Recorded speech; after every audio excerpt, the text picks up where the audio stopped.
This is the first presidential election since a constitutional referendum passed in 2019, paving the way for Sisi to remain in office until 2030. It comes at a time when the most populous Arab country is facing a serious economic crisis and grappling with the impact of war in neighboring Gaza. For Sisi, the authoritarian leader who came power in a military coup in 2013, Egypt's vote scheduled from Sunday to Tuesday will mainly provide a veneer of popular legitimacy as he extends his decade-long rule. His face is all over Cairo, on giant billboards along the city's sprawling highways, proclaiming, "We are all with you."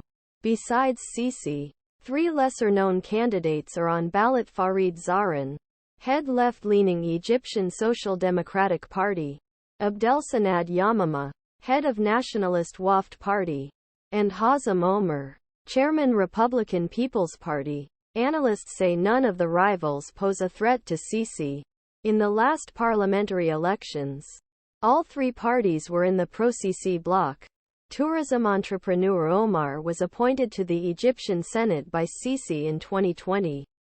Yamama praised Sisi in a television interview last month and last year also called for changes to the constitution to honor Sisi's role in anti-Muslim Brotherhood protests. The year 2013. Before the coup, Zahran has criticized the government and campaigned for an end to media censorship.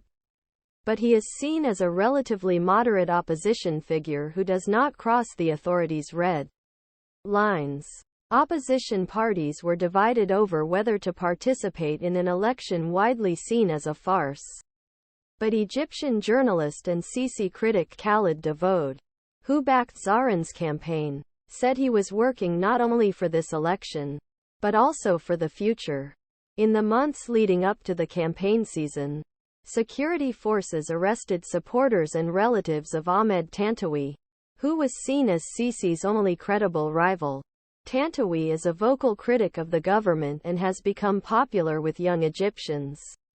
In September, research by Google and the University of Toronto Citizen Lab revealed that Tantawy's phone was infected with predator spyware. To participate in the vote, each candidate had to receive approval from either 20 MPs or at least 25,000 eligible voters in 15 provinces.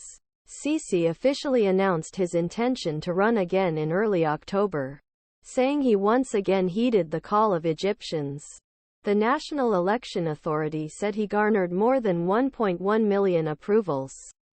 The process was marred by allegations of obstruction and intimidation. Rights groups and witnesses reported that Tantawy's supporters were prevented from entering notaries' offices to submit their endorsements. Paid thugs also attacked suspected Tantawy supporters.